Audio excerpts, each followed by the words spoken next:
సంసార పంక నిర్మగ్న సమర్థరణ పండిత యజ్ఞ ప్రియ యజ్ఞకర్త్రి యజమాన స్వరూపిణి సంసార పంక నిర్మగ్న సముద్రణ పండిత అన్నది ఒకటే శ్లోకం అండి. అంటే సంసారం అనే ఈ పాప పంకిలమైన ఈ సంసారం అనే సాగరములో, సంసార పంకిలమంటే బురద, సంసారం అంటే ఈ సంసారం సాగరము, అంటే ఈ సంసారం అనే కూపములో ఎవడైతే దానిలో మునిగి తేలుతూ ఉన్నాడో నిర్మగ్న సముద్రణ పండిత, ఉద్ధరించి చేసుకునేది ఎవరండి? ఆ యొక్క సాధన ద్వారానే ఉద్ధరింప చేసుకోగలము. సాధనలో ఉత్తీర్ణత సాధిస్తున్న కొలిది నాకు సంసారం అనే మాయ నుండి బయటపడి దానిలో ఉన్న కుండలి శక్తిని ఉద్ధరిస్తుందని సంసార పంక నిర్మగ్న సముద్ధరణ పండిత అంటే సాధన ద్వారా నీలో ఉన్న కుండల శక్తిని జాగృతం చేసుకున్నప్పుడే నీవు ఆ సంసారం అనే పంకెలము నుండి బయటపడి ఉద్ధరింపబడతావు. సంసార పంక నిర్మగ్న సముద్ధరణ పండిత, ఉద్ధరణ పండిత అంటే జ్ఞానము. ఆ జ్ఞానం కలిగితేనే నువ్వు దాని నుండి, ఆ సంసారం అనే దాని నుండి బయటికి పడతావు. ఇక్కడ సంసారం అంటే ఏదో ముందర మన సంసారం అనగానే భార్య బిడ్డలు పిల్లలు అనుకుంటాం, కానీ అంతకంటే ముందు ఇంకోటి ఉందండి. నీ లోపల ఉన్న ఆలోచనల సమూహమే, నీ లోపల ఉన్న గుణాల సమూహమే, నీ లోపల ఉన్న కర్మల సమూహమే ఇదే సంసారము. నీ సంసారము దానితో మనం కూడి ఉన్నాం. ఆ సంసారాన్ని వదిలితే ఈ సంసారం అంత పెద్ద కష్టమేం కాదండి.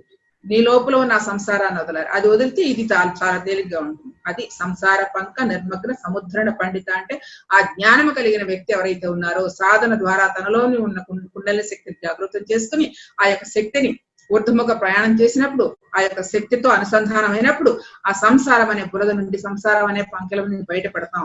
ఎలా అయితే ఒక తామర పుష్పము, ఒక తామరాకు ఆ బురద నీటిలోనే ఉంటూ దానికి అంటుకోకుండా ఎలా అయితే నీళ్లు పెరుగుతున్నా కూడా తాను ఎలా అయితే పెరుగుతూ ఉంటుందో, ఆకు పెరుగుతుంది, పుష్పము పెరుగుతుంది. ఎలా అయితే పెరుగుతూ ఉంటుందో నీకు ఎన్ని ఇబ్బందులు వచ్చినా సరే దానికి అంటకుండా నువ్వు ఆ స్థితిని అలా పెంచుకుంటావు. ఇందాక మేడం గారు చెప్పారు, మనల్ని ఎదగటాలి ఇంకొక స్థితికి మనం ఎదగటానికి, మనం ఆ యొక్క లోక కళ్యాణం కావాల్సిన సేవ చేయటానికి, మనం ఇంకొక డైమెన్షన్ లో వెళ్ళడానికి కావాల్సిన స్థితి ఏంటంటే ఇదిగో ఇది. ఈ యొక్క అన్ని సంస్కరించుకోవాలి. ఈ గుణాలు ముందర ఫస్ట్ మన లోపల ఉన్న ఆ యొక్క భావోద్వేగాలు కావచ్చు, గుణాలు కావచ్చు, మన కర్మ విత్తనాలు కావచ్చు, వాటిని ప్రక్షాళన చేసుకో. సంసారం అంటే అది. ముందర ఆ సంసారాన్ని మనం ప్రక్షాళన చేసుకున్నప్పుడు బయట మనం ఏర్పరుస్తున్న సంసారం అనేది చాలా ఈజీగానే తెలుసుకోవచ్చు. అదండి, ఇది సంసార పంక నిర్మగ్న సముద్ధరణ పండిత అనే నామానికి అర్థము. యజ్ఞప్రియ యజ్ఞకర్త్రి యజమాన స్వరూపిణి. యజ్ఞప్రియ అంటే మన జీవితమే ఒక యజ్ఞము, మానవ జన్మ యొక్క పరమ లక్ష్యము మోక్ష సాధనయే. మానవ జన్మ యొక్క పరమ లక్ష్యము మోక్ష సాధనయే. మరి కొందరు తాము సంపాదించిన ధనాన్ని కొందరు చక్కగా మంచి కార్యాలకు వినియోగిస్తూ ఉంటారు. అంటే ఒక్కొక్కరు ఒక్కొక్క ఛానల్లో వెళుతూ ఉంటారు. తమరు సంపాదించిన ధనమంతా ఒకరు దానం చేస్తూ చక్కగా మంచి కార్యాలు చేస్తూ ఉంటారు. మరికొందరు మంత్ర సాధన చేస్తూ ఉంటారు, మరికొందరు తపస్సు చేస్తూ ఉంటారు, మరికొందరు యోగ సాధన చేస్తూ ఉంటారు, మరికొందరు కర్మఫల త్యాగం చేస్తూ ఉంటారు. అంటే ఫలాలు సాధన చేసిన దాని యొక్క త్యాగం అవసరం లేదనుకుంటారు, కర్మఫల త్యాగం చేస్తూ ఉంటారు. మరికొందరు ఇంద్రియాలను నిగ్రహిస్తూ మోక్ష స్థితి కోసం ప్రయత్నిస్తూ ఉంటారు. ఇలా ఎలా ఎవరికైతే ఏది కావాలనిపిస్తుందో, ఎవరికి ఏ మనసుకి ఏది తోస్తుందో అదంతా యజ్ఞమే. అదే యజ్ఞప్రియ అనే నామం అనమాట, యజ్ఞ రూపం అనమాట. అంటే ఎలా అయితే ఈ విశేషాలతో కూడి మనం సాధన చేస్తూ ఉంటే అది ప్రియమే కదా, మంచి పనులు చేస్తున్నారు కాబట్టి ఆ కోణంలో బాగా ధనం సంపాదించిన వాడు దానం ఇస్తున్నాడు, అదొక యజ్ఞం ఆయనకి, అదొక పుణ్యకర్మ లాగానే జరుగుతుంది ఆయనకి. అలాగే ఇంకొకరు తపస్సు చేస్తున్నారు, ఇంకొకరు మంత్ర సాధన చేస్తున్నారు, ఇంకొక సాధన చేస్తున్నారు. ఏ సాధనలు చేసినా అన్ని యజ్ఞానికి సంబంధించినయే. అలా ఆ యజ్ఞంలో చేసే క్రియలో కూడా ఉన్నది ఆ యొక్క విశ్వశక్తియే. అందుకనే ప్రియము అంటే ఎవరైతే ఆ పనులు చేస్తున్నారో ఆ ప్రియముగా ఉంటుందని ఆ విశ్వశక్తి అని చెప్పడమే ఇక్కడ యజ్ఞప్రియ. కాబట్టి ఇవన్నీ దేనికి చేస్తున్నామంటే మోక్ష సిద్ధి కోసము.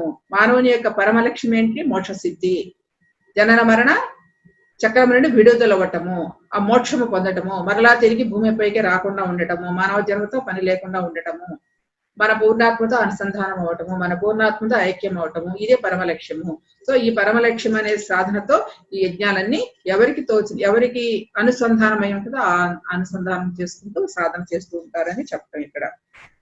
అలాగే చేసిన వాడు ప్రీతిపాత్రులు అవుతారని యజ్ఞప్రియ అనే నామానికి చేస్తున్నారు. యజ్ఞకర్త్రి ఇక యజ్ఞకర్త్రి అంటే ఏ సాధనలు అయితే చేస్తున్నామో, ఏ పనులైతే చేస్తున్నామో దానికి కావలసిన శక్తి ఏదైతే ఉందో, యజ్ఞకర్త్రి అంటే తనే ఆ యొక్క దాని వెనకాలన్న ఏ పని చేస్తున్నాడో దాని వెనకాలన్న ఎనర్జీ ఏదవుతుందో ఆ ఎనర్జీని యజ్ఞకర్త్రి అంటే, కర్త్రి అంటే తన ఆ విశ్వశక్తి తానుగా భావిస్తుంది కాబట్టి దాని ద్వారానే మనం పొందుతున్నాం. ఆ శక్తి లేకపోతే మనకి ఏదీ తెలియదు. అందుకని ఆ యజ్ఞకర్త్రి అనే నామాన్ని అలా కీర్తించబడింది. యజమాన స్వరూపిణి, యజమాని స్వరూపిణి ఇది నిజమే కదండి. యజమాని అంటే ఈ విశ్వశక్తి అంతటికి తానే యజమాని కాబట్టి మనలో ఉన్న ఆ కుండలి శక్తిని జాగృతం చేసుకుంటే ఆ యజమాని స్వరూపిణిగా, అంటే మనలో ఉన్న కుండలి శక్తి యజమాని, యజమాని స్వరూపిణిగా దాన్ని సరైన విధానంలో వినియోగిస్తూ, సరైన విధానంలో సాధన చేస్తూ, సరైన విధానంలో మనకి జాగృతం చేస్తున్నప్పుడు ఒక యజమానిగా, అదే ఆత్మస్వరూపిణిగా మనకి ఏది కావాలో అది సంప్రాప్తించేలా చేస్తుందని యజమాని స్వరూపిణిగా కీర్తించబడింది ఈ యొక్క నామంలో. శ్లోకం వచ్చేటప్పటికి ధర్మాధార్య ధనాధ్యక్ష ధనధాన్య వివర్ధిని విప్రప్రియ విప్రరూప విశ్వభ్రమణకారిణి, విప్రప్రియ విప్రరూప విశ్వభ్రమణకారిణి అనే నామానికి ఈరోజు తెలియజేస్తున్నాం. ధర్మాధార, ధర్మాధార అంటే విశ్వమంతా ఒకే ధర్మం ఉందండి. మొత్తం విశ్వం అంతా కూడా ఒకటే ధర్మం. ఏమిటా ధర్మం? మంచి చేస్తే మంచి, చెడు చేస్తే చెడు, అంతే. ఇంకా అంతకంటే వేరే ఏం లేదు. ప్రతి దాని చుట్టూనే మన జీవితం అంతా తిరుగుతూ ఉంటది. దాని చుట్టూనే మన జీవితం అంతా తిరుగుతూ ఉంటది. కాబట్టి మనం చేసే పనులను బట్టి, మనం చేసే కర్మలను బట్టి మనకు ఆ చుట్టూ అలాంటి సంఘటనలు, అలాంటి స్థితిగతులు, అలాంటి జీవన స్థితి ఏర్పడుతుంది అన్నది సత్యము. కాబట్టి ఒకటే ధర్మం. ఏమిటా ధర్మము? ఏది చేస్తే అది నువ్వు పొందబడతావు అన్న విషయాన్ని చక్కగా తెలియజేస్తున్నారు ఇక్కడ ఈ నామంలో. ఏదంటే ధర్మాధార, ధర్మాధార అంటే ఆ యొక్క ఒకటే సిద్ధాంతం విశ్వమంతా కూడా. ఆ మంచి పనులు చేయడానికి కావలసిన భవిష్యత్తును మనం ఏర్పాటు చేసుకోవడం మన ద్వారానే జరుగుద్ది. మనం చేసే పని మీద ఆధారపడి ఉంది మన భవిష్యత్తు అంతా కూడా. అందుకనే గతము, వర్తమానము, భవిష్యత్తు అనే 3 కాలాలు పెట్టారు. గతాన్ని తవ్వుకుంటే ఏది రాదన్నది సత్యం మనకు బాగా అర్థమవుతుంది. పదే మానవుల్లో ఉన్న సహజ లక్షణం ఏంటంటే, మానవుల్లో ఉన్న బలహీనత ఏంటంటే, ఉంటే గతంలో ఉంటాం, లేదంటే భవిష్యత్తులో ఉంటాం. వర్తమానంలో ఉండడానికి చాలా సమయం తక్కువ ఉంటది. కానీ ఆ గతం వల్ల మనకి ఏది రాదు. ఒక న్యూస్ పేపర్ లాంటిది. ఈ రోజు వచ్చిన న్యూస్ పేపర్ మరలా ఎలా చూడమో అదే విధంగా మన గతంతో ఎన్నిసార్లు తలుచుకున్నా, ఎన్నిసార్లు చేసినా దానివల్ల ఉపయోగం అనేది ఏమీ లేదు. ఊరికే మనకి మన మెమరీ వేసుకుంటూ ఇలా చేసాం, అలా చేసాం, గొప్పలు చేస్తే గొప్పలు చెప్పుకోవడం, బాధలు వస్తే గొప్పల కంటే కూడా బాధలనే ఎక్కువ చెప్పుకుంటా ఉంటాండి. ఆ బాధల్లో కూడా ఒక సుఖం ఉంది. బాధల్లో కూడా ఒక సుఖం ఉంది. అంటే ఒక చక్కటి గీతం ఉంది. అదేంటి, బాధే సౌఖ్యమని భావన రానియో అని, బాధే సౌఖ్యమని భావన రానియో అని చెప్పి ఒక చక్కటి రచయిత ఎవరు రచించారు పాటలు. అంటే బాధే సౌఖ్యం, ఆ బాధను చెప్పుకుంటే ఏదో ఒక రకమైన ఆనందం పొందుతా ఉంటా. అదేమిటో మరి మానసిక స్థితి చూడండి, అబ్జర్వ్ చేసుకోండి. కాబట్టి ఎప్పుడు గతాన్ని మనం ఎక్కువగా గతంతోనే గడుపుతూ ఉంటాం. పోనీ గతం వదిలేసేసి లేదంటే భవిష్యత్తు, ఇలా ఉండాలి నా జీవితం, అలా ఉండాలి, ఇలా ఉంటే బాగుంటుంది, అలా ఉంటే బాగుంటుంది అని మన నిర్ణయాలు చేసుకుంటూ ఉంటాం. కానీ భవిష్యత్తు నిర్ణయాలు మంచిదే, కానీ ఆ భవిష్యత్తు నిర్ణయాలు కూడా కరెక్ట్ గా చేసుకుని వర్తమానంలో జీవిస్తేనే అవి కూడా యాక్షన్ అవుతాయి. నువ్వు భవిష్యత్తులో ఏం చేయాలనుకున్నావు ఈ వర్తమానంలో నువ్వు విజువలైజ్ చేసుకోవాలి. అప్పుడు మాత్రమే వర్తమానం అవుతుంది, భవిష్యత్తు అవుతుంది. ఈ విజువలైజేషన్ కూడా ఇప్పుడు మనకి మాస్టర్లు అందరూ చక్కగా చెప్తున్నారు విజువలైజేషన్ అని కూడా. మరి ఆ విజువలైజేషన్ అని వర్తమాన క్షణంలో మనకి పత్రి సార్ ఒక చక్కటి ఇది చెప్పారండి. భవిష్యత్తే వర్తమానం అని చెప్పారు. అది అర్థం చేసుకోవాలంటే చాలా కష్టమైన విషయం అని కూడా చెప్పారండి. అది మరలా ఒకసారి 3 సార్లు అడిగాం పత్రికని, అలాగే చెప్తూనే ఉన్నారు. అంటే నువ్వు భవిష్యత్తులో ఎలా ఉండాలని నువ్వు అనుకుంటున్నావో అనుకునే విషయాన్ని ఇప్పుడు వర్తమానంలో విజువలైజేషన్ చేసుకుంటే అది అవుతుంది అని చెప్పేసి చెప్తున్నారు. ఇలాగా సార్ మన అలాగే అన్నారు, మాస్టర్స్ కూడా అలాగే విజువలైజేషన్ చేసుకోమంటారు. కానీ ఆ విజువలైజేషన్ కూడా ఎంతవరకు వస్తుందో నాకైతే తెలియదు. మరి మనకు అసలు మన భావనలు అలా ఇలా ఉండాలా అనుకున్నా కానీ అక్కడ ఆ వర్తమానంలో అనిపించదు. మరి అవునో కాదో నాకైతే తెలియదు. విజువలైజేషన్ చేసుకున్న వాళ్ళు చాలా మంది ఉన్నారు. అలా చేసుకుని మరి పొందుతున్నారు, పొందేవాళ్ళు ఉన్నారు, పొందుతూ ఉన్న వాళ్ళు కూడా ఉన్నారు. కాబట్టి ఎవరికి ఏది ఆనందం అనిపిస్తే అందులో ఉండటం అనేది ఉత్తమోత్తమం. అంతకంటే ముఖ్యమైన నా పర్సనల్ అభిప్రాయం మాత్రం ఏ క్షణానికి ఆ క్షణం జీవించటమే అన్నదే నా అభిప్రాయం. అంటే భవిష్యత్తు ఏంటో మనకు తెలియదు. ఇలా ఉండాలనుకుంటా, అలా ఉంటుందా అనేది, ఉండాలనుకుంటా కరెక్టేనండి, అవుతుంది. అది దానికి కూడా సమయం ఉంటుందండి. అది పెద్ద ప్రాబ్లం ఏంటంటే మనం కోరుకునేది ఏంటంటే ఈ సమయం ఇక్కడ అనుకుంటాం. తర్వాత ఏమంటారో తెలుసా, ఈ సమయం ఇది కాకపోతే ఇంకొక లోకంలో, లేకపోతే ఇంకొక లోకంలో అవుతుందని అంటారు. సో అది ఎప్పుడవుతుందో ఏంటో అన్నది మనకు తెలియదు కదా. సో ఆ సమయాన్ని మనం ఇలాగా విజువలైజేషన్ చేసుకుని చక్కగా భవిష్యత్తులోకి వెళ్ళాలనే సంకల్పం తీవ్రమైనది పెట్టుకోగలిగినప్పుడు అయిన వాళ్ళు ఉన్నారు, అవన వాళ్ళు ఉన్నారు. అది వేరే వేరే విషయం, ఎవరెవరి దాన్ని బట్టి ఉంటుంది. కానీ ఏ క్షణానికి ఆ క్షణం జీవిస్తే అదే వర్తమాన క్షణము. ఈ వర్తమాన క్షణంలో నువ్వు ఎంత పర్ఫెక్ట్ గా ఉన్నావు, ఎంత నిజాయితీగా ఉన్నావు, ఎంత నిష్పక్షపాతంగా ఉన్నావు, ఎంత ఖచ్చితంగా ఉన్నావు అన్న విషయాన్ని మనకు అర్థమైతే ఆ నిష్పక్షపాతమైన యొక్క ఫలమే భవిష్యత్తు అవుతుంది అన్నది సత్యము. కాబట్టి మనం ఉండవలసిన ఈ క్షణం అనేది మందండి. తర్వాత క్షణం ఉంటామో లేదో కూడా మనకు తెలియదు. జీవితం అనేది ఒక బుడగ, ఒక బుద్ధత ప్రాయం. బుడగ ఎట్లా ఉంటుందండి, ఇలా పుడుతుంది పైలిపోతుంది, పుడుతుంది పైలిపోతుంది. వర్షం వచ్చినప్పుడు చూడండి, ఆ బుడగల్లో మనం చూస్తూ ఉంటే ఎలా ఉంటుంది, చక్కగా ఇలా వస్తుంది, క్షణంలో పేలిపోతుంది. అంతే మన జీవితం. ఈ క్షణం మంది, మరుక్షణం ఏం జరుగుతుందో తెలియదు అన్న విషయం మనకు ఎంతో మంది ఎన్నో విషయాల ద్వారా, ఎన్నో సంఘటనల ద్వారా మనం గ్రహిస్తూనే ఉంటాం ఈ లోకంలో. కాబట్టి ఈ ఉన్న క్షణాన్ని ఎంత పర్ఫెక్ట్ గా వాడుకుంటున్నాం అనేది మన యొక్క దాని మీద ఆధారపడి ఉంటుందని నేను భావిస్తున్నాను. సో కాబట్టి ధనాధారి అంటే మనం ఏ పని చేస్తే అదే మనకి వస్తుందని విశ్వనియమ సిద్ధాంతం ఏంటంటే ధర్మం ఒకటే ఉంది. ఆ సిద్ధాంతం ప్రకారం మనం ఏది చేసాం అది మనకు లభిస్తుంది అన్నదే. మంచి చేస్తే మంచి, చెడు చేస్తే చెడు అనేదే దీని యొక్క ధర్మం. అది విశ్వధర్మం ఏంటంటే అది ఆ ఫార్ములా ఉందని చెప్తున్నారు అన్నమాట. దాన్ని బట్టే ఆ యొక్క కర్మ సిద్ధాంతం కూడా ఏర్పడింది.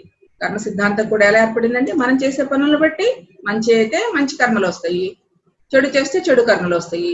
ఆ చెడు కర్మల ద్వారా వచ్చే ఫలితాన్ని అనుభవిస్తాం, మంచి కర్మల ద్వారా వచ్చే ఫలితాన్ని అనుభవిస్తాం. అనుభవించేది ఫలితమే. ఇప్పుడు చేసిన కర్మల యొక్క ఫలితమే ఇప్పుడు అనుభవిస్తున్నాం.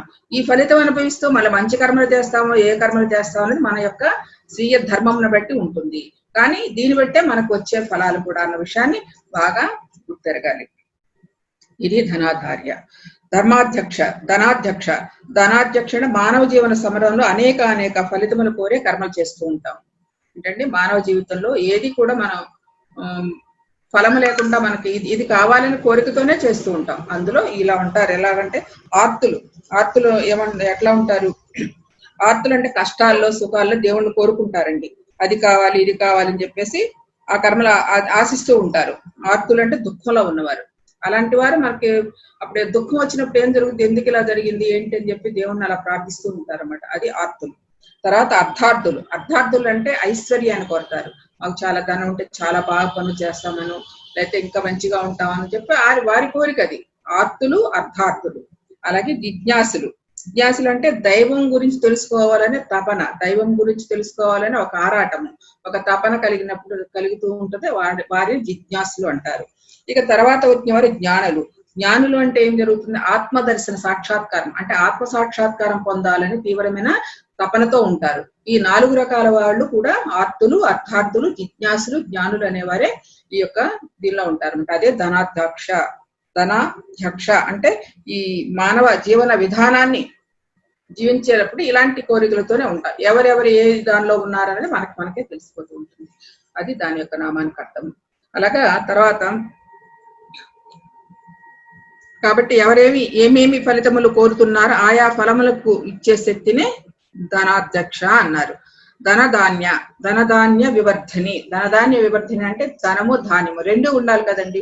ప్రతి మానవుడికే తినటానికి తిండి, ఉండటానికి గూడు, కట్టుకోవడానికి బట్ట, ఈ 3 కామన్ అనమాట. అంటే మనకు నివసించడానికి కావాల్సిన ఆవశ్యకత కలిగిన అవసరాలు. సో ఈ 3 ఉన్నప్పుడు హ్యాపీగా కూడు గుడ్డ నీరు అంటారు కదా. సో ఇలా 3 ఉన్నప్పుడు హ్యాపీగానే జీవిస్తారు. ప్రతి మానవుడికి ఇంచుమించు పెట్టే ఉంటుంది. భగవంతుడు ఆ యొక్క విశ్వంలో అన్ని ఏర్పాటు చేస్తుంటారు. కానీ హెచ్చు తగ్గులతో మనకి ఇలాంటి తారతమ్యాలు వస్తున్నాయి. ఉన్నవాడి దగ్గర ఉండటం, లేనివాడి దగ్గర లేకపోవటం, ఇలాగా ఉండటం వల్ల అలా అవుతుంది. కానీ విశ్వశక్తి యొక్క ఆ యొక్క శక్తి మాత్రం, ఆ స్వరూపం మాత్రం చక్కగా అందరికీ కావలసినంత ఆహారాన్ని, కావలసినంత స్థలాన్ని, కావలసినంత ఆనందాన్ని అన్నిటినీ సమకూరుస్తూనే ఉంటుంది. అది ఇక్కడ మనం చేసుకునే లోభము గాని, క్రోధంలో ఇంకా సంపాదించుకున్న తపన ఎవరైతే ఉన్నారో ఆ తపనతో ఆరాటపడుతూ సేవ్ చేసుకుంటూ ఉంటారు. అది వారి ఇందాక చెప్పుకున్నాగా అర్ధార్థి అని, అర్ధార్థి అంటే అలా సంపాదించు.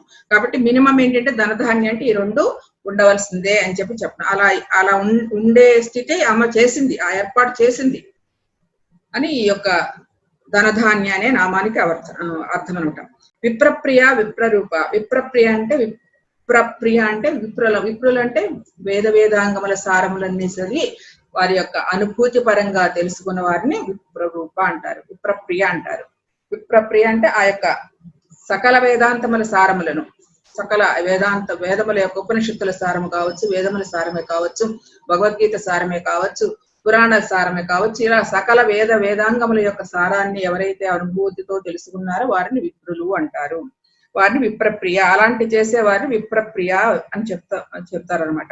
అలా ఎప్పుడైతే ఆ విప్రప్రియాలో ఉన్నారంటే అంత సారాంశాన్ని చక్కగా వేదాంగాలు చదువుకుంటా జ్ఞానాన్ని అనుభూతి పరంగా చేస్తున్న ఎవరైతే ఉన్నారో వారిని విప్రరూప అంటారండి. విప్రు అంటే బ్రాహ్మణులు అని అర్థం. అక్కడ బ్రాహ్మణులు అంటే ఏంటంటే ఇదిగో ఈ జ్ఞానాన్ని సంపాదించుకున్న వారే బ్రాహ్మణ అంటే బ్రహ్మజ్ఞాని బ్రాహ్మణ అని చెప్తారు కదండి. కాబట్టి ఆ బ్రహ్మజ్ఞానాన్ని ఎవరైతే తన సొంతం చేస్తుంది, తన యొక్క ఆకలింపు చేస్తుంది, తన అనుభూతి పరంగా పొందుతారో వారిని విప్రప్రియ విప్రరూప అంటారు. మనకి ఈ యొక్క జ్ఞాన మన తద్విద్ద ప్రణపాతేన పరిప్రశ్నేన సేవయ ఉపదేక్షించితే జ్ఞానం జ్ఞానినా తత్వదర్శిన అని చెప్తారు. జ్ఞానినా తత్వదర్శిన అంటే ఎవరైతే తత్వాన్ని దర్శించిన ఉన్నారో వారు జ్ఞానులు అని చెప్తారు. ఇదిగో ఇలాగ విప్రరూప విప్రప్రియ అంటే దీనికి ఈ నామానికి అర్థం అనమాట. సో విప్రరూప అనే నామానికి అర్థం. విప్రరూప అంటే మొత్తం తానే ఉన్నాడు కాబట్టి విప్రరూప అంటారు. విశ్వభ్రమణకారిణి. బ్రహ్మాండంలో పరమాణువు మొదలుకొని పరమాత్మ వరకు కూడా అంతా కూడా ఆ యొక్క బ్రహ్మాండం అంతా విశ్వబ్రహ్మాండం అంటే తిరుగుతూనే ఉంటుంది. మన భూమి తిరుగుతూ ఉంటుంది కాబట్టి, కానీ తిరుగుతుందని మనం గమనిస్తున్నామా? మనం తిరగటం లేదుగా, మనం ఎక్కడో అక్కడే ఉంటున్నాం. కానీ భూమి తన చుట్టూ తాను తిరుగుతూ సూర్యుడి చుట్టూ తిరుగుతుందన్న విషయం సైన్స్ ప్రకారంగా అర్థమవుతుంది కదా. సో ఇలా తిరగటం అనేది తిరుగుతూనే ఉంది. అంటే పరమాణువు నుంచి ఆ ఉన్నత స్థాయి వరకు, ఉన్నతాత్మ వరకు కూడా నక్షత్రములు, గ్రహాలు, గెలాక్సీ అన్ని కూడా ఎవరి కక్షలో వాటికి అలా తిరుగుతూనే ఉన్నాయి అన్న విషయాన్ని తెలియజేస్తుంది. ఇక్కడ ప్రతి ఒక్కటి ప్రదక్షిణం చేస్తూ ఖగోళంలో సుడులు తిరుగుతున్నది కాబట్టి విశ్వంలోని సకలము ఆకాశము వలనే పరిభ్రమిస్తుందని, ఆకాశం వల్లే పరిభ్రమిస్తుంటే ఆ మహాకాశం వలన ఇవన్నీ పరిభ్రమిస్తున్నాయి. అంటే భూమి, నక్షత్ర రాశులు, ఖగోళములు ఇవన్నీ కూడా ఎవరి కక్షలో ఎలా ఎలా ఒకరికొకరు తాకకుండా ఎంత క్రమబద్ధంగా క్రమశిక్షణగా చక్కగా ఇవన్నీ తిరుగుతూ ఉంటాయో ఆ తిరిగే ఇదంతా కూడా ఖగోళంలోనే జరుగుతుంది, అంటే విశ్వంలోనే జరుగుతుంది. విశ్వం యొక్క సుడులు తిరిగా మనకి ఎప్పుడు చెప్పుకుంటాం, విశ్వంలో సుడులు తిరుగుతూ ఉంటాయి ఈ యొక్క అణువులు పరమాణువులని. ఆ విధంగా చక్కగా తిరుగుతూ ఉండే శక్తిని విశ్వభ్రమణకారిణి అన్నారు. విశ్వభ్రమణకారిణి అంటే భ్రమింప చేస్తుంది, తిరుగుతున్నట్టు మన భ్రమింప చేస్తుందంటే ఆ యొక్క మనకు గమనించడం నిజంగా చెప్పాలంటే అలా తిరుగుతూ ఉంటాయి అనమాట. కానీ చూడం కదా, చూడగలిగినప్పుడు తెలుస్తుంది. ఆ విశ్వభ్రమణకారిణి అంటానికి సుడులు తిరుగుతూ ఎల్లప్పుడూ తిరుగుతూ ఉంటది. ఆ తిరిగేటప్పుడు కూడా ఈ యొక్క సకల బ్రహ్మాండము మన కనిపించే ఈ యొక్క నక్షత్ర రాశులు, గ్రహాలు, మరి భూమి, గెలాక్సీలు అన్ని కూడా ఒక క్రమశిక్షణలో తిరుగుతూ ఉంటాయి. కక్షలు వాటి కక్షల్లో తిరుగుతూ ఉంటాయి అన్నదే విశ్వభ్రమణకారిణి అనే నామానికి అర్థము. అందుకని విశ్వభ్రమణకారిణి అని కీర్తించారు. ఈ రోజు 166వ శ్లోకం. విశ్వగ్రాస విద్రుమాభ వైష్ణవి విష్ణు రూపిణి అయో నిర్యోని నిలయ కూటస్థ కులరూపిణి. అయో నిర్యోని నిలయ కూటస్థ కులరూపిణి అనే నామానికి ఈ రోజు మనం విశ్లేషణాత్మకంగా తెలుసుకున్నాం.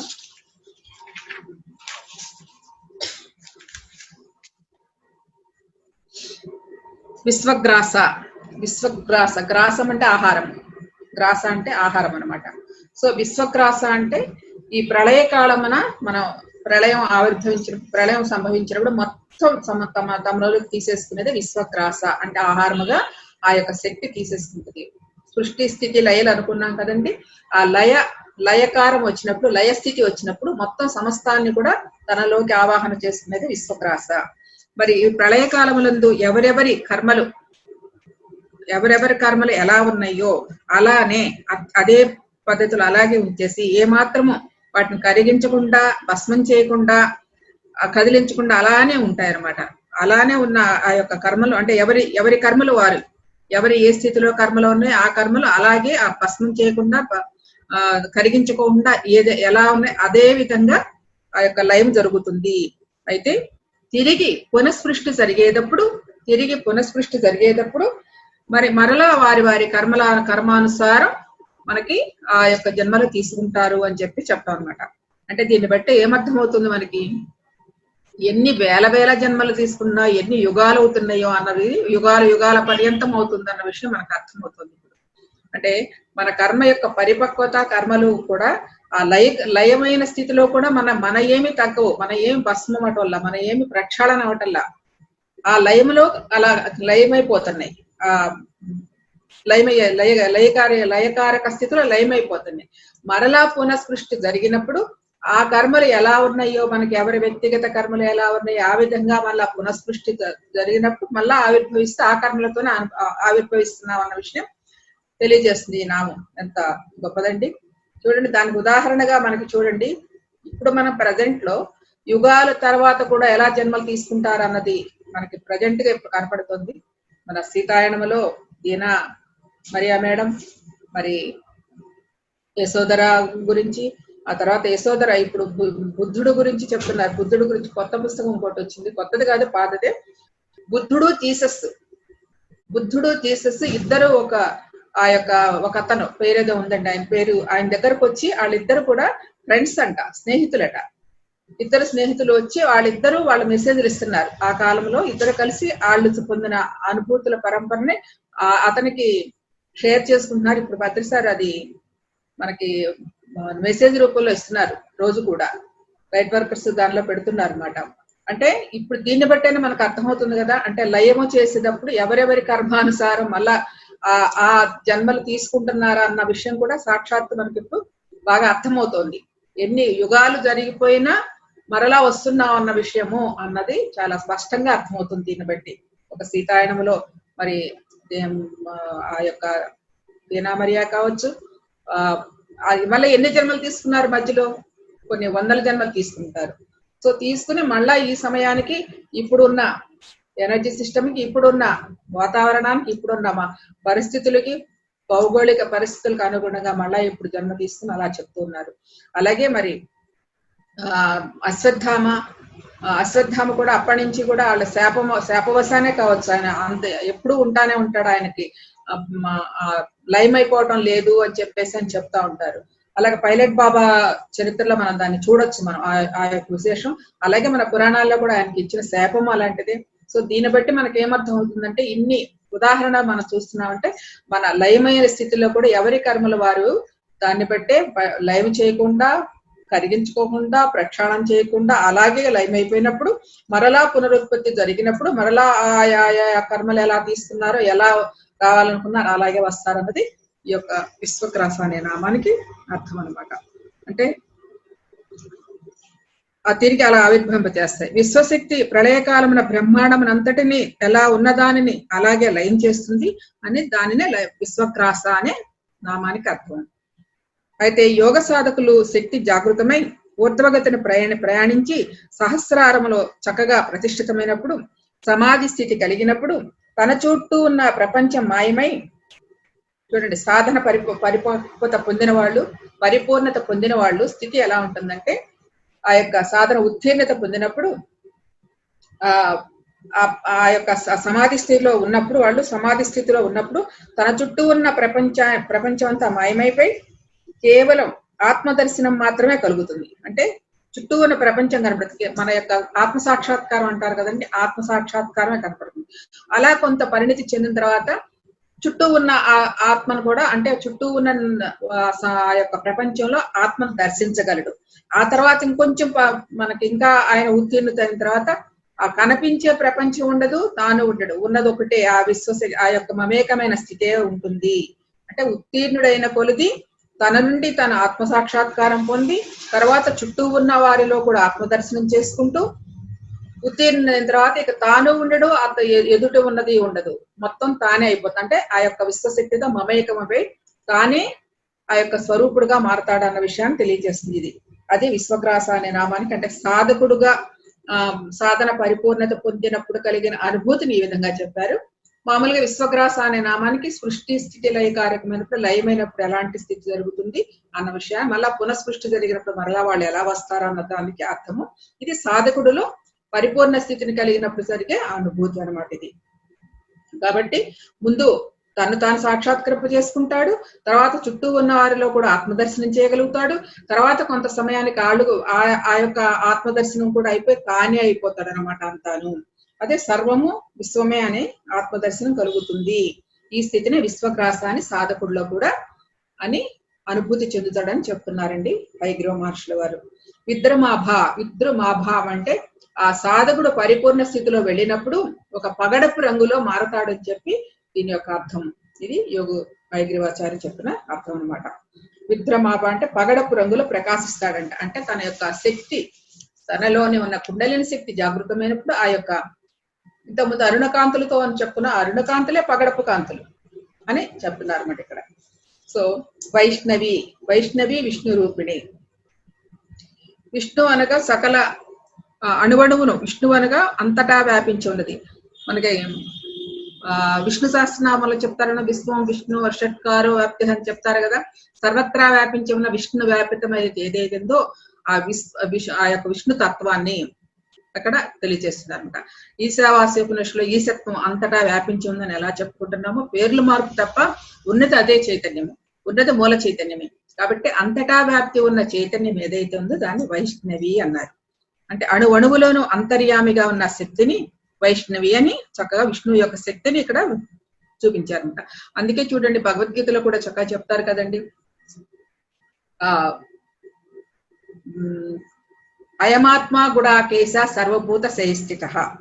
అయమాత్మ గుడాకేశ, అయం నేను, గుడాకేశ అంటే అందరి హృదయాలలో గూఢంగా అందరి హృదయాలలో నివసిస్తాను. సర్వభూత శయస్థిత, అందరి హృదయాలలో అంటే సర్వభూత సర్వజీవులలో శయస్థిత, శయ అంటే నివసిస్తాను. ఎక్కడ? అహమాత్మ గుడాకేశ, వారి హృదయ గుహములలో నివసిస్తానని చెప్తారే అదే వైష్ణవ రూపిణి, అదే విష్ణు రూపిణి. అంతటా వ్యాపించి ఉన్నది.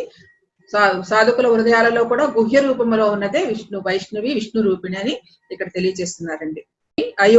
అయోని అంటే ఆ యొక్క విశ్వశక్తి, ఆ విశ్వమాత లేక ఆ మూల చైతన్యము దేని నుండి ఏ యోని నుండి ఆవిర్భవించలేదు.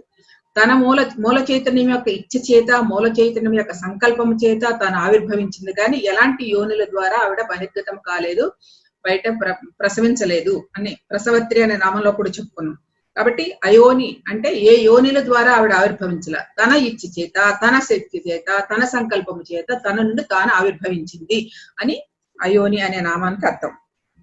అలాగే యోగి నిలయ, అయోని నిర్యోని నిలయ అనమాట. అయోని యోగి నిలయ.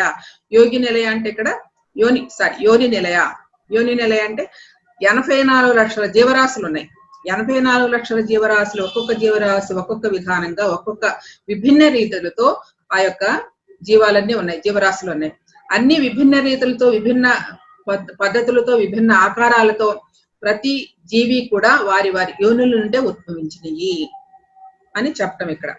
అంటే అన్ని ప్రతి జీవి కూడా, విభిన్న జీవులన్నీ కూడా వివిధ నిర్మాణ క్రమంలో విభిన్న ప్రవృత్తులతో ఆవిర్భవిస్తున్నవి. ఇవన్నీ ఉత్పన్నమగుటకు కారణము ఆ యోనులే.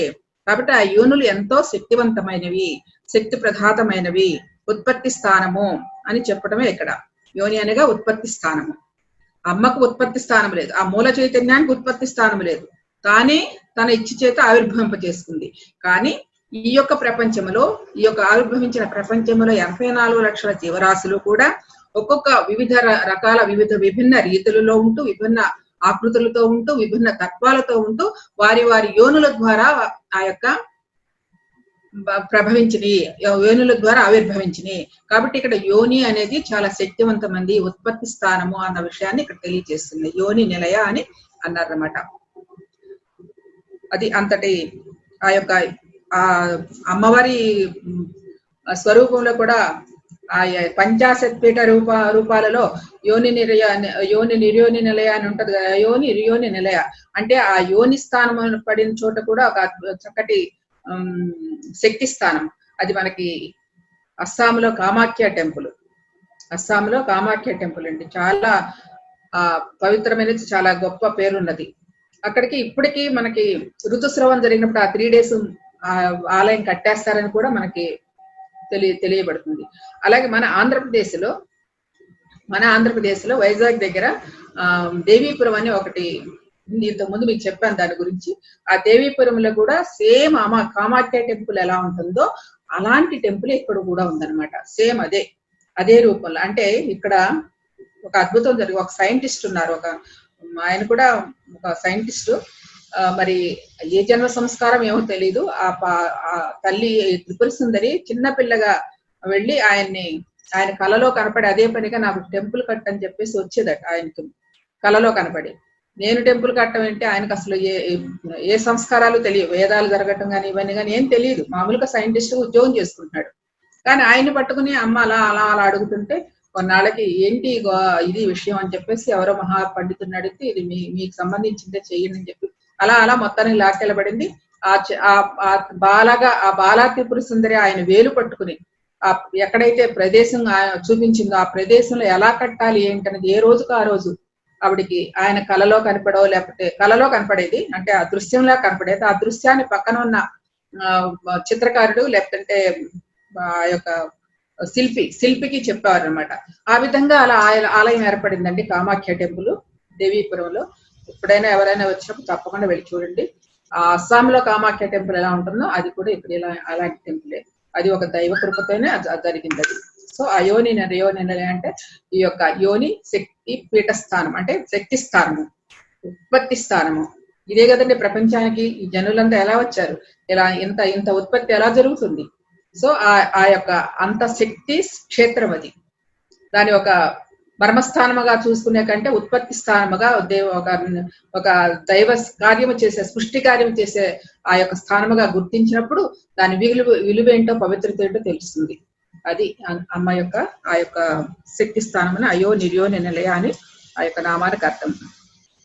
కూటస్థ, సర్వజీవుల హృదయాలలో కూడా కూటస్థిగా ఉండి ఇదే నాశనం లేని మూల ప్రకృతి. అంటే ఇందాక చెప్పుకున్నట్టు మన అహమాత్మ కూడా సర్వభూత శయస్థిత అని చెప్పాను కదండి. అట్లానే ఇక్కడ కూడా కూటస్థ రూపం అంటే ఈ హృదయ కుహరములో కూటస్థ రూపములో నేను ఉన్నాను అంటే ఆ యొక్క ఆత్మ చైతన్యం ఉంది అని చెప్పటమే ఇక్కడ కూటస్థ అనే నామానికి అర్థము. తర్వాత కుళరూపిణి అంటే మనకి మామూలుగా మనం కుళరూపిణి అంటే సుషుమ్నా నాడి గురించే మనం ఎక్కువ చెప్పుకుంటున్నాం. కౌడిని, కుళయోగిని, కుండాలయ అని చెప్పే నామాలన్నిటికీ కూడా సుషుమ్నా నాడి గురించే మనం చెప్పుకుంటున్నాం. సో సుషుమ్నా నాడి మూలాధార చక్రం సహస్రారాన్ని తీసుకెళ్లే ఆ యొక్క శక్తి కేంద్రము, అది వారధి అని కూడా మనం తెలియజేస్తున్నాం. ఇక్కడ ఇదే అర్థం వస్తుంది. కుళరూపిణి అంటే ఇంకొక అర్థం కూడా వస్తుంది. కుళరూపిణి అంటే ఇక్కడ మన యొక్క భౌతిక ప్రపంచంలో పితృవంశం, అంటే మన తాతల దగ్గర నుంచి మన వంశం ఎలా అభివృద్ధి చెందుతుందో అలాగా భౌతిక పరంగా ఒక అంశ అయితే, అలాగే జ్ఞానప్రదాత అయిన గురువులు ఉంటారు కదండి, మనకి పరంపర గురువులు ఉంటారు. సో ఆ పరంపర గురువుల యొక్క వంశమును కూడా గురు రూపిణిగాను, ఇటు కుళరూపిణిగా అంటే భౌతిక రూపంతో దాల్సి వంశాన్ని అభివృద్ధి చేసే శక్తిగాను, అటు గురువులు జ్ఞానం ద్వారా అభివృద్ధి చేసే శక్తిగాను కూడా రెండు శక్తులను ఇచ్చే శక్తియే కుళరూపిణి అని కూడా ఇంకొక అర్థాన్ని ఇస్తున్నారు. ఇటు భౌతిక పరంగా, ఆధ్యాత్మిక పరంగా ఏంటంటే మనలో ఉన్న కుండలిని శక్తి సుషుమ్నా నాడిని కుళరూపిణి అని కూడా అంటారు. ఇది రెండో అర్థం అనమాట. సో దీన్ని కుళరూపిణి అనే నామానికి అర్థం. 67వ శ్లోకం. వీరగోష్ఠి ప్రియ వీర నైష్కర్మ్య నాదరూపిణి విజ్ఞానకరణ కల్య నిర్దగ్ధ బైందవాసన. వీరగోష్ఠి ప్రియ అనే నామానికి అర్థం తెలుసుకుంటే, వీరగోష్ఠి ప్రియ అంటే బాగా అర్థం కావాలంటే, వీరులు అంటే సాధకుల్లోని సకల గుణములను, ఇంద్రియములను, మనస్సు, బుద్ధి, అహంకారాలను నిర్భయంగా జయించినప్పుడు వీరులు అంటారు. అంతే కదండి. మనలో ఉన్న గుణాలను, మన ఇంద్రియాలను, మనలో ఉన్న భావోద్వేగాలు అన్నిటిపై ఆధిపత్యం సంపాదించినప్పుడు, సకల గుణాలను చక్కగా తొలగించుకున్నప్పుడు అప్పుడు కలిగేదే ఆ వీరత్వం అనేది. వీరత్వం అంటే జ్ఞానపరమైన ఉత్తమ స్థితి ఎవరైతే పొందుతున్నారో వారిని వీరులు అంటారు అని చెప్పి ఈ నామానికి అర్థం చెప్తున్నారు. ఇంకొక అర్థం ఏంటంటే, వీరగోష్ఠి ప్రియ అంటే, గోష్ఠి అంటే ఏంటి? సజ్జన సాంగత్యం. ఇప్పుడు మనం ఎలా చేస్తున్నామో అది గోష్ఠి అంటే, గోష్ఠి జరుగుతుంది కదండి. సభలు జరిగేటప్పుడు ఈ యొక్క అంటే కవితలు వచ్చినప్పుడు కవితా సంపుటి జరుగుతుంది. ఎవరికి సంబంధించిన వారికి ఒక గోష్ఠిగా జరుగుతుంది. ఇప్పుడు ఆధ్యాత్మికత అనేది మనకి ఇక్కడ ప్రాధాన్యత. అంటే ఆత్మజ్ఞానం గురించి, ఆత్మ విద్య గురించి తెలుసుకోవడం ఇక్కడ ప్రాధాన్యత. ఈ సజ్జన సాంగత్యాల్లో తెలుసుకున్నదే వీరగోష్ఠి ప్రియ. అంటే ఎవరైతే ఆత్మ విద్య గురించి చెప్పుకుంటూ ఉంటారో, ఎవరైతే చాలా వీర గోష్ఠి అంటే సజ్జన సాంగత్యాలు చేస్తూ ఉంటారో అదే వీరగోష్ఠి ప్రియ. అలాంటి సజ్జన సాంగత్యాలు చేసే చోట ఆ యొక్క శక్తి ఎప్పుడు ఉంటుంది అని, ఆ శక్తి ప్రబలుతూ ఉంటుందని, వారిలో ఆ శక్తి జాగృతమవుతుందని చెప్పడమే వీరగోష్ఠి ప్రియ అనే నామానికి అర్థం. ఒక రకంగా మనలో ఇంద్రియాలపై అన్నిటిపై ఆధిపత్యం సంపాదించుకున్న వాడిని వీరులు అంటారు. అది వీరగోష్ఠి ప్రియ అన్నారు. ఇంకొక కోణంలో చూసినప్పుడు ఎక్కడైతే ఆత్మ విద్య గురించి, ఆత్మజ్ఞానం గురించి సదా ఎప్పుడప్పుడు సజ్జన సాంగత్యాలు, ధ్యాన యోగము, స్వాధ్యాయ యోగము, సజ్జన సాంగత్య యోగము జరుగుతుందో అది వీరగోష్ఠి ప్రియ అని కూడా ఇక్కడ అన్నారు అనమాట. ఇది వీరగోష్ఠి ప్రియ అనే నామానికి అర్థం. కాబట్టి అందుకని అమ్మ చెప్తుంది ఆ వీరగోష్ఠి ప్రియాన్ని చక్కగా ఎప్పుడు స్వాధ్యాయోగం చేయటం, చక్కగా పుస్తకాలు చదువుకోవటం, ధ్యానం చేయటం, సజ్జన సాంగత్యాలు చేయటం, ఈ మూడిటి ద్వారా మన పురోగతి చాలా బాగుంటుందని మనకు అర్థమయ్యే ఉంటుంది. ధ్యానం చేయడం ద్వారా మనం శక్తిని సంపాదించుకుంటాం. తద్వారా అనేక లోకాలతో అనుసంధానం అవుతా ఉంటాం. దివ్యనేత్రం తెలుసుకున్న వారికి దాని ద్వారా జ్ఞానం సంపాదించబడుతూ ఉంటుంది. హాస్టల్ ట్రావెల్ చేసే వాళ్ళకి హాస్టల్ ట్రావెల్ గా ఏ లోకాలకు వెళ్తే అక్కడక్కడ జ్ఞానాన్ని సంపాదించుకుంటాం. ఇహలోక జ్ఞానము, పరలోక జ్ఞానాన్ని కూడా చక్కగా సంపాదించుకునే స్థితి వస్తుంది ఈ సజ్జన ధ్యానం ద్వారా. మరి సజ్జన సాంగత్యాల ద్వారా ఒకరి అనుభవాలు ఒకరు షేర్ చేసుకుంటూ దానిలో ఉన్న సారం ఏదైతే ఉందో, మనకి ఏదైతే అవసరమో ఆ విషయాలు మనం సేకరించుకోవటం సజ్జన సాంగత్యం. అలాగే స్వాధ్యాయం అంటే మంచి మంచి అద్భుతమైన యోగులు సాధన ద్వారా వారు దర్శించి పొందిన అనుభూతిని వాళ్ళ పుస్తకాల రూపంలో మనకు అందించినప్పుడు ఆ యోగుల యొక్క చరిత్ర, వారి యోగుల యొక్క అనుభవం అంతా కూడా ఆ బుక్ లో ఉన్నప్పుడు మనం చదువుతుంటే ఆ యోగిని దర్శిస్తున్నట్టే ఉంటుంది. సో ఈ విధంగా మనం ఆ వీరగోష్ఠి ప్రియ అనే నామానికి సంపూర్ణమైన రూపం ఇస్తున్నాం. వాస్తవంగా చెప్పాలంటే మన పిఎస్ఎస్ మూవ్మెంట్ లో మాస్టర్స్ అందరూ కూడా చక్కగా ధ్యానం చేస్తారు, స్వచ్ఛ సాంగత్యాలు చేస్తారు, స్వాధ్యాయ యోగం చేస్తారు. ఇది వీరగోష్ఠి ప్రియ అనే నామానికి అర్థం. వీరగోష్ఠి ప్రియ వీర నైష్కర్మ్య నాదరూపిణి. నైష్కర్మ్య అంటే కర్మలు, నైష్కర్మ్య అంటే కర్మలు, అంటే నైష్ కర్మ అంటే కర్మ చేయటం, కర్మ లేకుండా ఉండటం. అంటే ఏ పని చేస్తున్నా కర్మలు చేయకుండా ఉండడం అనేది కుదరదండి. ఎప్పుడు కర్మలు చేస్తూనే ఉండాలి. భగవానుడు చెప్తాడు ఏ క్షణము కర్మ లేకుండా ఉండడం అనేది కుదరదు. నిరంతరం కర్మ చేస్తూనే ఉంటాం. కర్మ అంటే మనం పనులు చేయటం అనే కావచ్చు, అనుకోకూడదు. పనులు చేయటం అంటే మనకు సంబంధించిన వ్యవహారాలు చేయటం అని కర్మలు అనుకోవచ్చు. మనం శ్వాస తీసుకోవడం కర్మే, మనం పుట్టిన దగ్గర నుంచి వచ్చేంత వరకు చేసుకునే ఈ కర్మ కూడా కర్మే, మన ఆలోచన కర్మే, మన మాట కర్మే, మన చేత కర్మే, అన్నిటినీ కర్మలే అంటాం. కానీ ఈ కర్మలన్నిటి కూడా ఎలా చేయమంటారు, నేను చేస్తున్నాననే భావన లేకుండా, అంటే కర్తృత్వ భావన లేకుండా, ఫలాపేక్ష లేకుండా చేసే కర్మలను నైష్కర్మ్య అంటారు. ఎటువంటి ఫలాలను ఆశించకుండా చేసే కర్మలు ఏవైతే ఉన్నాయో ఆ కర్మలని నైష్కర్మ్య అంటారన్నమాట. ఇది అలా ఉండమని చెప్తుంది ఇక్కడ నైష్కర్మ్య. ఇంద్రియ నిగ్రహం కల సాధకుడు మనస్సుసే సమస్త కర్మలను పరిత్యజించి ఏమీ చేయని వాడై చేయి పని వాడే ఉంటాడు అన్నమాట. ఏమి చేయడు, చేయించడం అనేది లేదు, చేస్తూ ఉంటాడు అంతే. తన పని చేసుకుంటాడు. అంటే అక్కడ నేను అనేది లేదు, పని చేస్తూ ఉండటమే తన పని, తన సహజత్వం అనే భావన ఇక్కడ కలుగుతుంది. అది కర్మ. అంటే ఎలాంటి ఫలితాన్ని ఆశించకుండా, ఎలాంటి భావన నేను చేస్తున్నాననే భావన లేకుండా చేసే కర్మలు ఏవైతే ఉన్నాయో ఆ కర్మలు నైష్కర్మ్య అన్నారన్నమాట. ఇది ఆ యొక్క నామానికి అర్థం. నాదరూపిణి ప్రణవములోని మకారము యొక్క అంతమును ఉండేదే అంటాం కదండి. ఓంకారం అన్నప్పుడు ఈ రెండు పదాలు కలిసిపోతాయి. ఆ యొక్క ఓంకారం అనాహత నాదము అలా ఎల్లవేళలా తనంతటి తానే నాదరూపిణిగా ఉండటమే వర్ణించబడింది, కీర్తించబడింది. మనకి అనాహతము అంటేనే అనాహత చక్రం అనేటప్పటికీ హతము కానిది, అంటే శబ్దము లేనిది నిశ్శబ్ద స్థితి అని అనుకుంటారు. ఆ ఎప్పుడైతే అంటే ఈ శబ్దం ఏంటంటే బాహ్యంలో ఉన్న శబ్దాలన్నీ ఎప్పుడైతే అణిగిపోయినాయో అప్పుడు మనలో ఉన్న నాదము అసలు ఆ యొక్క సృష్టి ఆవిర్భావమే నాదంతో ప్రారంభమైంది. ఆ ప్రారంభం ఏమిటంటే నాదంతో ప్రారంభమైంది ఓం అని అనుకుంటా. ఆ ఓం అనేది చివరి అనే ఒక ప్రణవం ఉంటుంది చూసారు, ఆ ప్రణవాక్షరం అని ఓం అని చెప్పేసి అంటారు. దాన్ని నాదరూపిణిగా వర్ణించారు ఇక్కడ.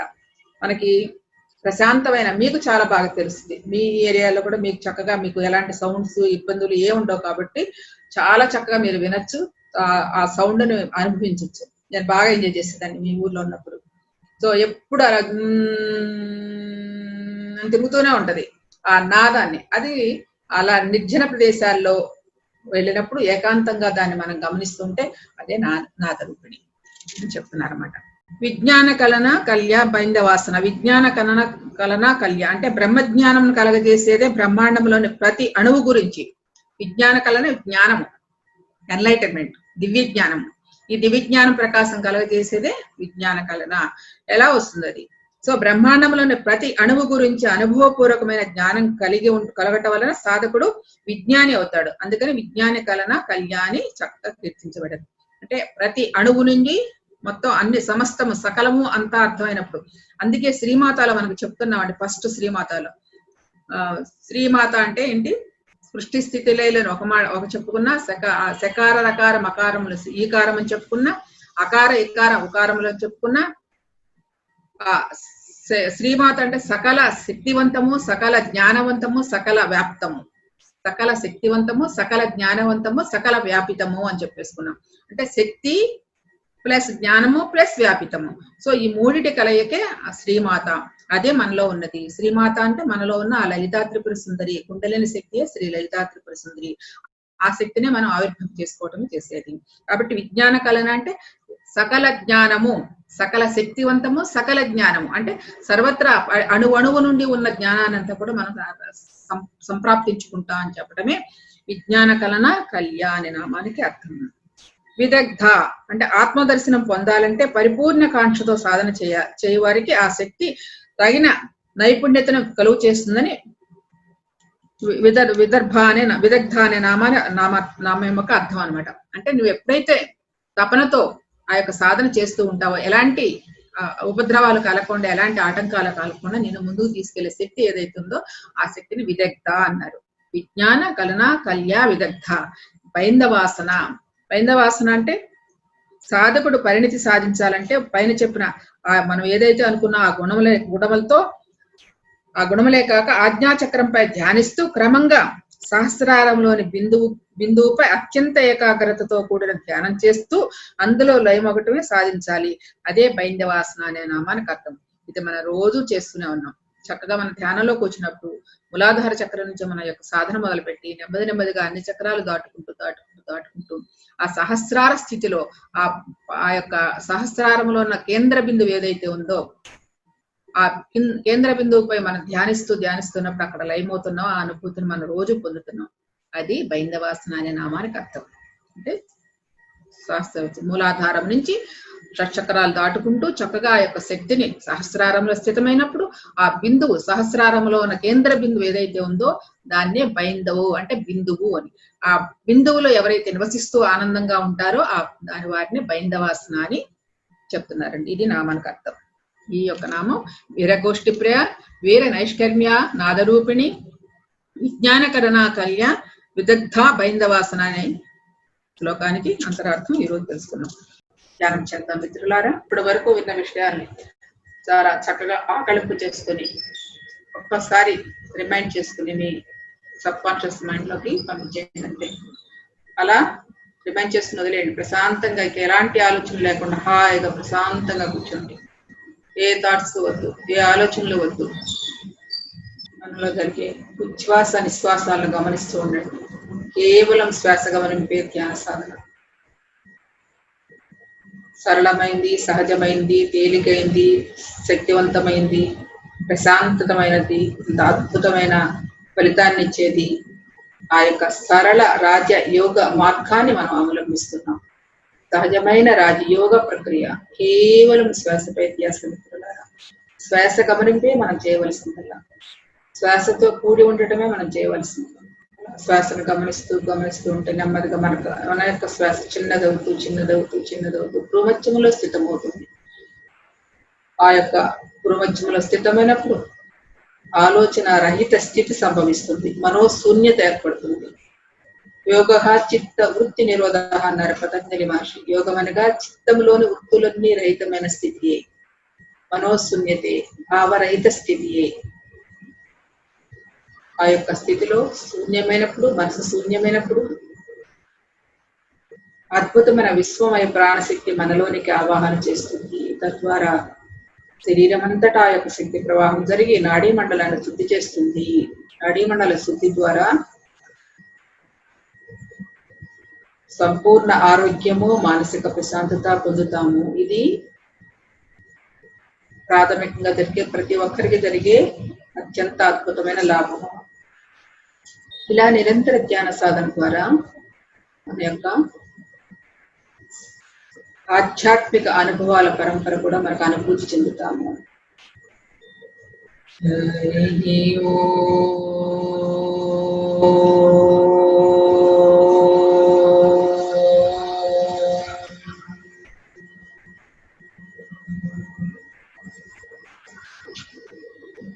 Hari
Offering 5 seconds.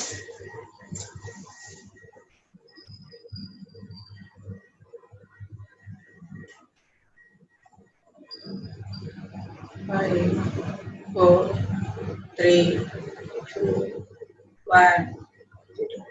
Okay masters, యొక్క రెండు చేతుల్ని ఇప్పుడు తీసుకుని కళ్ళపై ఉంచుకోండి. నెమ్మదిగా ధ్యాన స్థితి నుంచి బయటికి రండి. ఇక్కడి అద్భుతమైన జ్ఞానాన్ని ఇచ్చిన గురువర్యులు బ్రహ్మర్షి పితామహ భద్రేజీకి ఒకసారి ప్రణామాలు అర్పించున్నాను. అలాగే వ్యాస మహర్షికి, ఐగ్రీవ మహర్షికి, అగస్త్య మహర్షికి ప్రణామములు.